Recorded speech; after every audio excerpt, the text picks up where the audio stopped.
6 अक्टूबर 1973 को अचानक इजिप्ट और सीरिया ने एक बार इजराइल पर हमला किया था। हालांकि उस युद्ध में जीत हुई थी इजराइल की ही, लेकिन 50 साल बाद हमास ने कमोवेश वैसी ही कोशिश की है। हाँ, वो बर्बरता अलग है, वो दरिंदगी अलग है, वो आतंक अलग है, लेकिन ये समझना आवश्यक है कि हमास के जो ये आतंकी हैं, ये इतनी ताकत कहां से लाते हैं, उनके पास किस तरह के संसाधन हैं, कितने वो आतंकी हैं, कितने लड़ाके हैं उसके पास, हथियार कैसे हैं, हम विस्तार से आपको समझाते हैं। दावा है कि वीडियो फिलिस्तीन के एक पत्रकार ने शूट किया।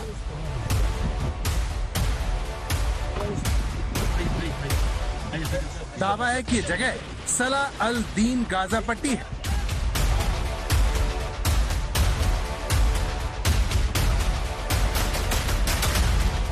जहां इजरायली सेना का टैंक आपको यहां पर नजर आता है। इजरायल का ये टैंक गाजा के मुख्य हिस्से में आकर गोला दागता है।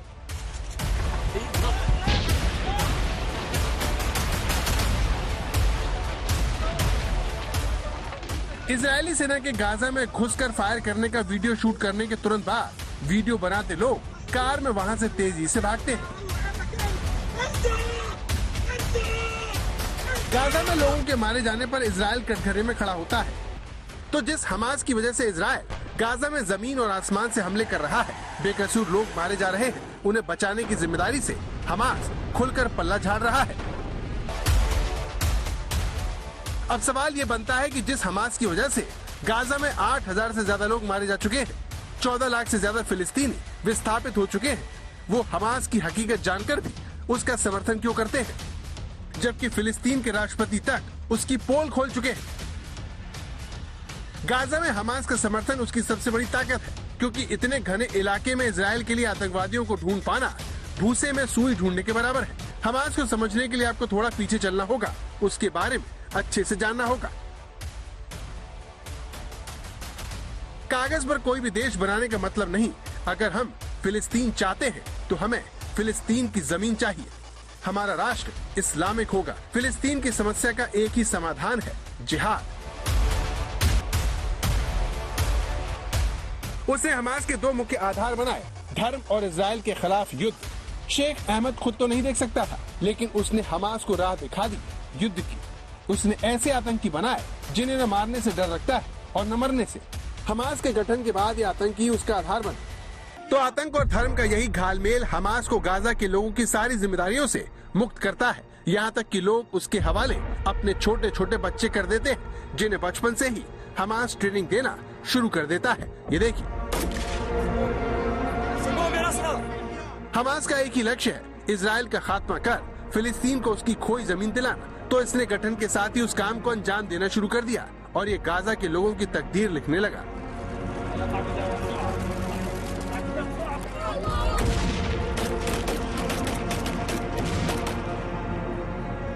हमास के गठन के बाद उसकी गूंज इतनी नहीं थी कि वो कोई बहुत फर्क डाल सके। ऐसा करीब 1.5 दशकों तक रहा। राजनीति और सैन्य दोनों नजरिए से हमास के पास ऐसी ताकत नहीं थी कि वो इजराइल को कोई कड़ा जवाब दे सके।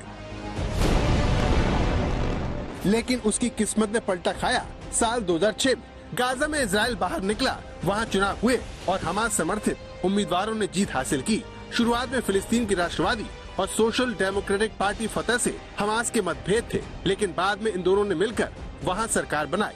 हालांकि गाजा पर सियासी पकड़ हासिल करने के बाद हमास ने फतह को वेस्ट बैंक तक सीमित रहने पर मजबूर कर दिया।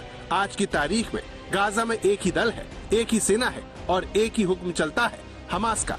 भले ही उसे आतंकी संगठन माना गया, प्रतिबंध थोपे गए हो, लेकिन अंदर खाने हमास की ताकत बढ़ती रही।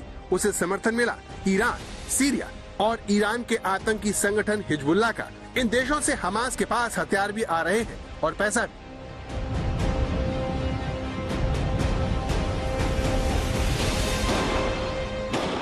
साल 2008 तक उसने इतनी क्षमता हासिल कर ली कि इजराइल के साथ युद्ध छेड़ सके। उस समय तक हमास ने अपने सैन्य संगठन को मजबूत कर लिया था और आतंकियों के लिए बाकायदा ट्रेनिंग कैंप लगाए थे।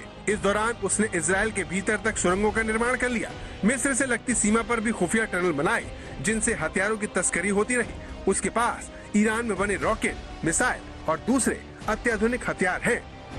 अब तो ये भी दावा किया जा रहा है कि हमास के आतंकवादियों के हाथों में अमेरिकी हथियार पहुंच चुके हैं, जो वो अफगानिस्तान में छोड़कर चला गया। वहीं दावा है कि रूस के खिलाफ जंग में पश्चिम ने भारी मात्रा में जो हथियार रूस को दिए, वो तस्करी के जरिए हमास तक पहुंच चुके हैं। इसीलिए गाजा में घुसी इजरायली सेना को बहुत फूक फूक कर कदम रखना पड़ रहा है। वो अपनी सुरक्षा में हर हथियार को इस्तेमाल कर रही है।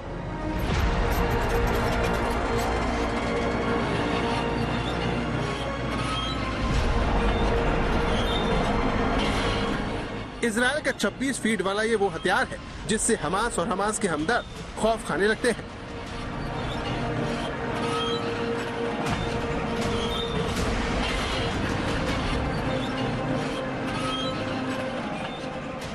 यह है इजरायल का D9R बख्तरबंद बुलडोजर।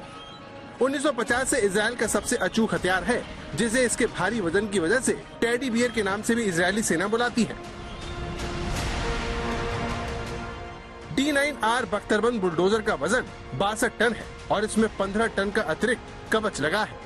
टैंक और सैनिकों के लिए रास्ता साफ करने में ये माहिर है। बारूदी सुरंगों या दूसरे विस्फोटक नष्ट करने में महारती है। आगे बुलेट प्रूफ ग्लास लगा है। खाई खोदकर दुश्मन को रोक सकता है तो पुल बनाकर रास्ता देने में कारगर है। रॉकेट प्रोपेल्ड ग्रेनेड के खिलाफ अधिक सुरक्षित करने के लिए 2015 में इसके और कवच लगाए गए। तो गाजा में इजरायल एक ऐसे दुश्मन के सफाई के मिशन के साथ आगे बढ़ रहा है जिसने हर कदम पर तबाही बिछाई हुई है। इजरायल के गाजा बॉर्डर से श्वेता सिंह के साथ आज तक ब्यूरो।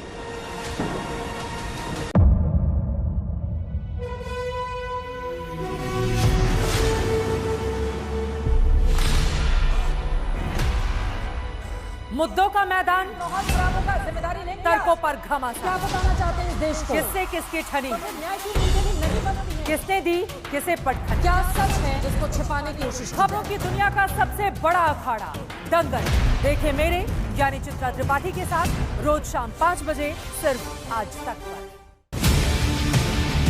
ना पक्ष ना विपक्ष, ना लेफ्ट ना राइट, ना मिर्च ना मसाला, खबरों का बोलबाला। निडर निर्भीक सबसे सटीक स्पेशल रिपोर्ट सिर्फ आज तक पर।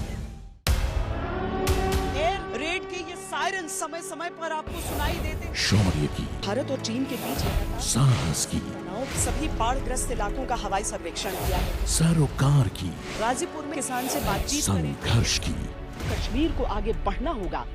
संयम की, भावनाएं भड़की या दंगे भड़काए गए। सवालों की, जनता के लिए, जनता के द्वारा, जनता की दस्तक। श्वेता सिंह के साथ सिर्फ आज तक पर। इस समय पूरी दुनिया में लोग कंफ्यूज्ड हैं। वो समझ नहीं पा रहे हैं क्या सही है क्या गलत है, क्या सच है क्या झूठ है। और ये स्पष्टता हम आपको अपने इस नए शो में देंगे। सब कुछ ब्लैक एंड व्हाइट में बताएंगे। इस शो में मेरे बालों के अलावा कुछ ग्रे नहीं होगा। हर खबर ब्लैक एंड व्हाइट की तरह बिल्कुल स्पष्ट होगी।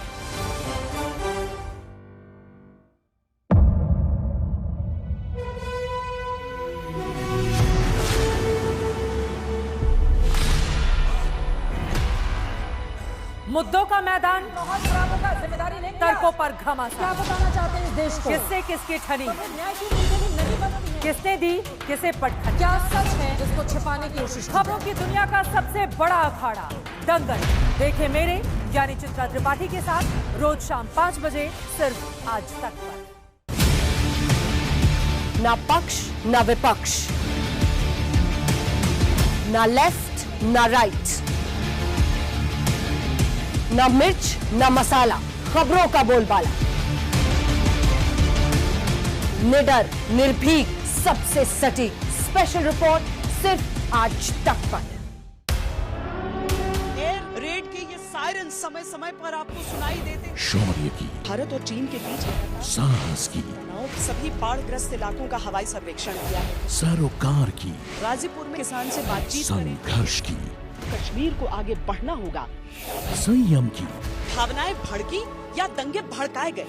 सवालों की, जनता के लिए, जनता के द्वारा, जनता की दस्तक। श्वेता सिंह के साथ सिर्फ आज तक पर।